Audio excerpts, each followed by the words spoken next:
नमस्कार दोस्तों, मैं अपने YouTube चैनल साहित्यिक कृतिक में आपका स्वागत करती हूँ। जैसा कि हमने सीटेट के CDP पेडागोजी का 6 चैप्टर कंप्लीट कर लिया था, आज हम 7वां चैप्टर देखेंगे, जिस चैप्टर का नाम है बुद्धि निर्माण एवं बहुआयामी बुद्धि, जिसमें जो भी महत्वपूर्ण प्रश्न है, MCQs हैं, उसको आज हम लोग देखेंगे, जो कि आपकी सीटेट की परीक्षा की दृष्टि से बहुत ही महत्वपूर्ण है। और साथ ही साथ अगर आप चैनल पे नए हैं तो चैनल को सब्सक्राइब जरूर करें, ताकि वीडियो में जब भी अपलोड करूं उसका नोटिफिकेशन आप सबको मिलता रहे। तो आज का पहला प्रश्न है, इसमें सत्य या तथ्य के दृष्टिकोण से उत्तम प्रक्रियाओं की शक्ति ही बुद्धि है। बुद्धि के संदर्भ में दिया गया कथन किसका है?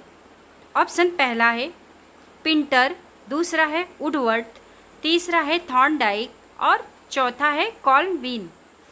सही उत्तर है इसमें तीसरा, थॉर्नडाइक। इन्होंने इस कथन को दिया था। अगला प्रश्न है, बुद्धि के संदर्भ में निम्नलिखित में से कौन सा कथन सत्य है? ए है बुद्धि नवीन पर्यावरण के साथ समायोजन की योग्यता है। बी है बुद्धि सीखने की योग्यता है। सी है बुद्धि अमूर्त चिंतन की योग्यता है।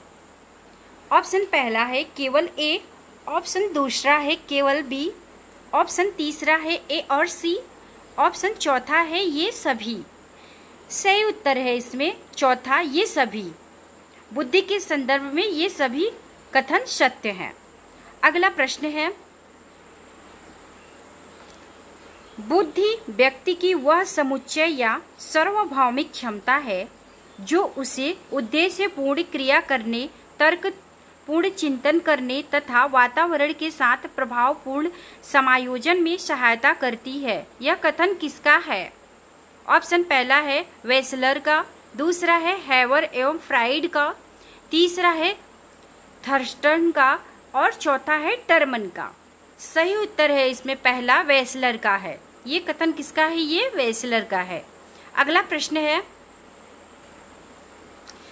निम्नलिखित में से कौन बुद्धि को निर्धारित करने वाला कारक है?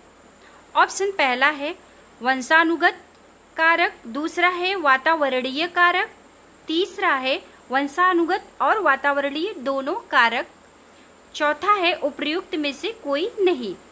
सही उत्तर है इसमें तीसरा, वंशानुगत एवं वातावरणीय कारक दोनों ही कारक सत्य हैं। अगला प्रश्न है,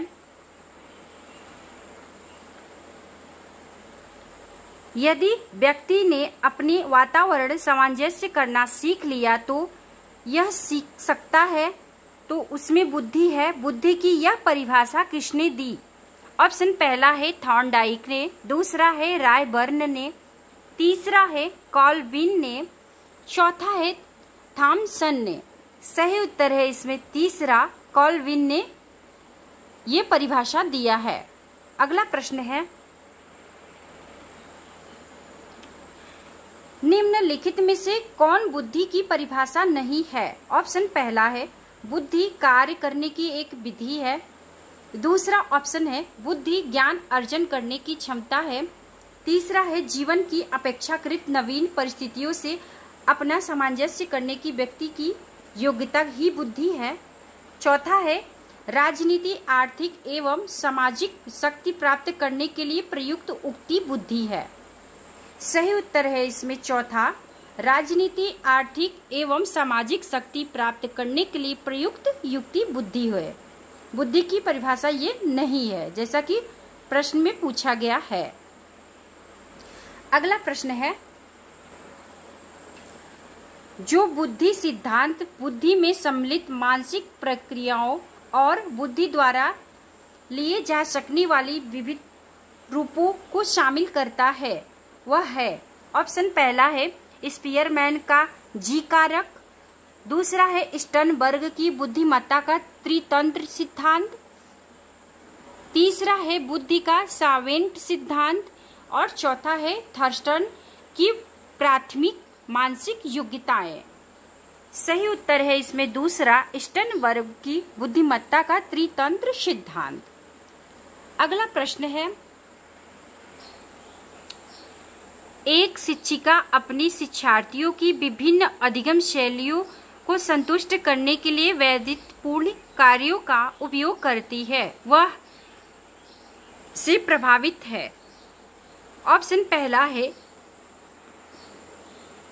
पियाजे के संज्ञानात्मक विकास के सिद्धांत, दूसरा है कोहलर वर्ग के नैतिक विकास के सिद्धांत, और तीसरा है गार्डनर की बहुबुद्धि सिद्धांत, चौथा है वाइगोस्की के सामाजिक सांस्कृतिक सिद्धांत। सही उत्तर है इसमें तीसरा, गार्डनर के बहुबुद्धि का सिद्धांत। अगला प्रश्न है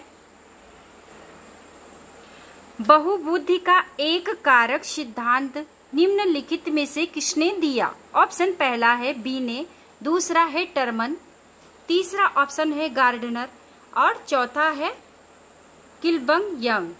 सही उत्तर है इसमें पहला बी ने, बीनो ने ही एक कारक सिद्धांत दिया था। अगला प्रश्न है तार्किक गणितीय बुद्धि से संबंधित है। ऑप्शन पहला है द्विकारक सिद्धांत, ऑप्शन दूसरा है समूह कारक सिद्धांत, ऑप्शन तीसरा है पदानुक्रमिक सिद्धांत और चौथा है बहुबुद्धि सिद्धांत। सही उत्तर है इसमें चौथा, बहुबुद्धि सिद्धांत। बहुबुद्धि सिद्धांत से ही तार्किक गणितीय बुद्धि संबंधित है। अगला प्रश्न है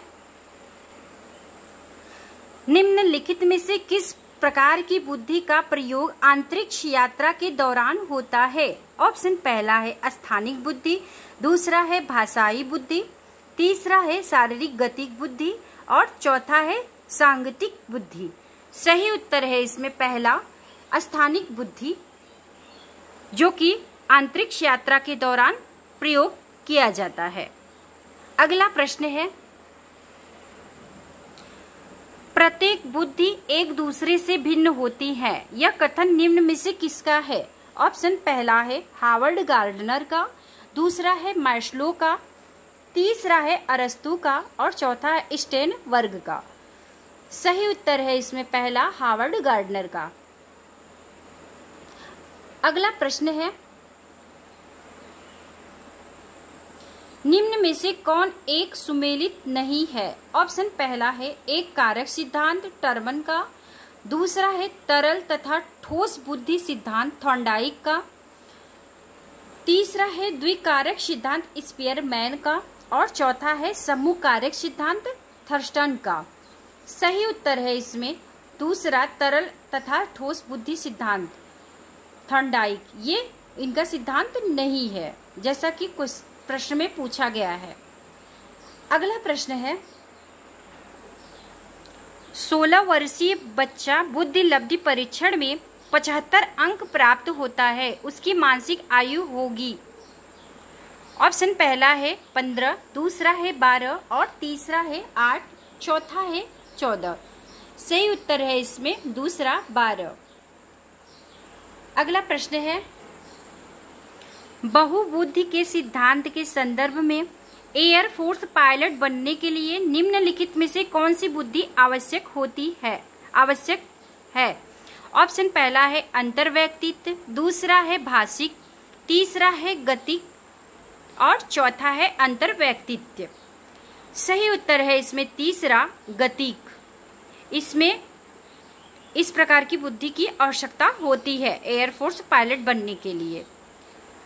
सही उत्तर है इसमें तीसरा। अगला प्रश्न है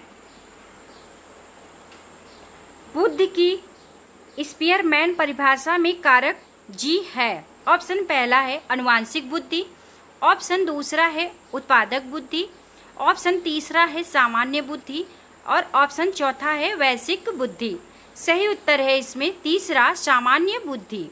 जो जी है इस कारक का अर्थ होता है सामान्य बुद्धि। अगला प्रश्न है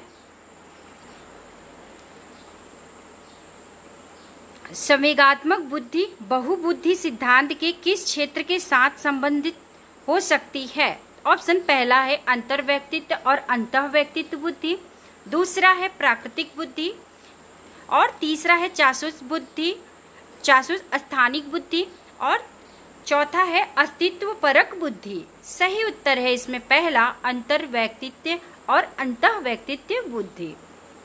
अगला प्रश्न है, गार्डनर के बहुबुद्धि के सिद्धांत के अनुसार वह कारक जो व्यक्ति के आत्मबोध हेतु सर्वाधिक योगदान देगा वह हो सकता है। ऑप्शन पहला है संगीत में, ऑप्शन दूसरा है अंतर्व्यक्तित्व, ऑप्शन तीसरा है आध्यात्मिक और चौथा है भाषा विषयक। सही उत्तर है इसमें दूसरा, अंतर्व्यक्तित्व। जो आत्मबोध हेतु सर्वाधिक योगदान होता है ये अंतर्व्यक्तित्व से होता है।